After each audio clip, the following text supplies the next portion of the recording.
Assalamualaikum warahmatullahi wabarakatuh. Sahabatku sekalian, Islam telah masuk ke Indonesia sekitar abad ke-7 Masehi. Masjid adalah tempat ibadah bagi umat muslim, dan sejak masuknya Islam ke Indonesia tersebut telah berdiri banyak masjid.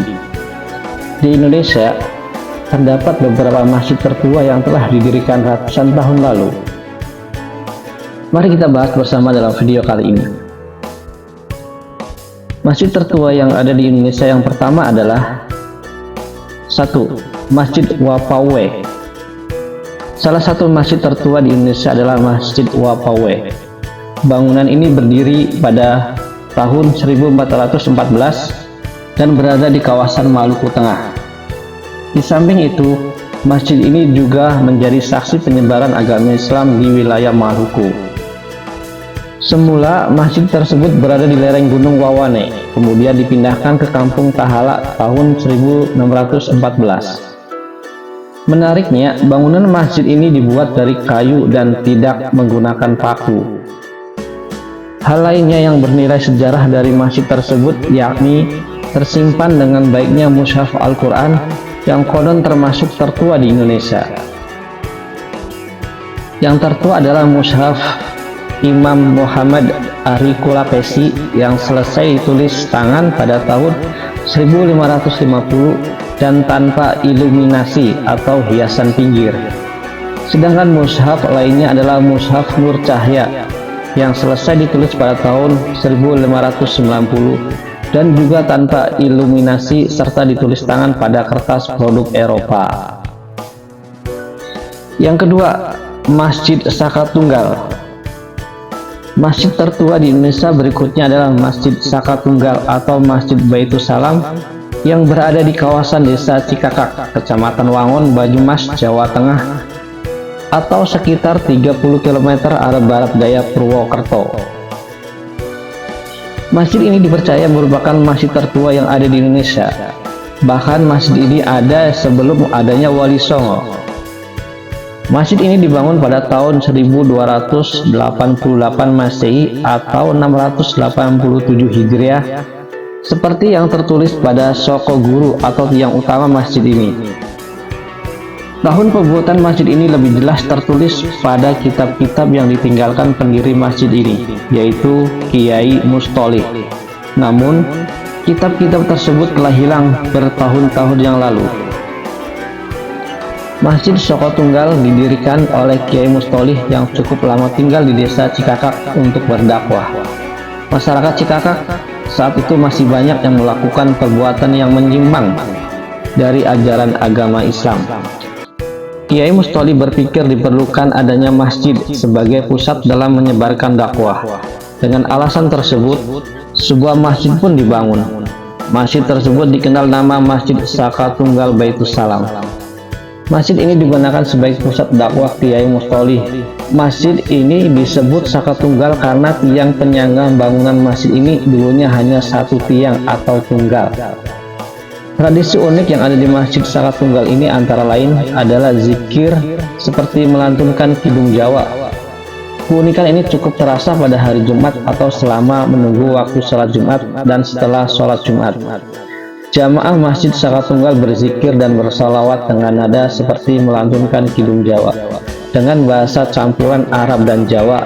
Tradisi ini disebut tradisi ura-ura. 3. Masjid Kuno Bayan Belek. Masjid tertua di Indonesia lainnya adalah Masjid Kuno Bayan Belek. Masjid Bayan Belek adalah sebuah masjid tarekat Wetu Telu yang terletak di Jalan Labuan Lombok, Desa Bayan, Kecamatan Bayan, Kabupaten Lombok Utara, Nusa Tenggara Barat, atau sekitar 80 km dari ibu kota provinsi Nusa Tenggara Barat, yaitu Mataram. Meski bentuknya sederhana, namun Masjid Bayan Belek memiliki keistimewaan sendiri, yakni telah menjadi salah satu situs bersejarah yang ada di Indonesia. Masjid ini berdiri pada abad ke-17, yang berarti usianya telah lebih dari 300 tahun. Kecamatan Bayan memang salah satu gerbang masuknya Islam di Pulau Lombok. Di kecamatan inilah Islam pertama kali diperkenalkan, dan Masjid Bayan Belek merupakan masjid pertama yang berdiri di pulau ini. Yang keempat, Masjid Sunan Ampel. Masjid tertua di Indonesia selanjutnya adalah Masjid Sunan Ampel yang berada di Surabaya. Bangunan ini didirikan sekitar tahun 1421. Adapun pendiri masjid tersebut adalah Sunan Ampel selaku salah satu wali Songo. Di belakang masjid tersebut juga terdapat kompleks makam Sunan Ampel. Masjid Sunan Ampel merupakan salah satu destinasi wisata religi di Surabaya yang tidak hanya populer di antara warga Indonesia, tapi juga di kalangan beberapa turis asing. Sesuai dengan namanya, masjid yang dibangun pada tahun 1421 oleh Sunan Ampel ini salah satu dari 9 penyebar agama Islam yang dihormati di Jawa, Wali Songo. Saat itu Sunan Ampel yang bernama asli Raden Muhammad Ali Rahmatullah pindah ke Surabaya pada usia 20 tahun. Pada masa tersebut, Surabaya masih berada di bawah kekuasaan Majapahit, kerajaan Hindu-Buddha yang terkenal di Jawa. Karena kecerdasannya, Sunan Ampel diberi izin oleh Raja Majapahit untuk berdakwah tentang Islam kepada warga Surabaya, termasuk pada para bangsawan Majapahit. Sang raja kemudian meminjamkan tanah seluas 12 hektar sebagai tempatnya untuk berdakwah sepuasnya. Di atas tanah yang diberikan itu, Sunan Ampel membangun masjid yang kemudian dikenal dengan nama Masjid Sunan Ampel.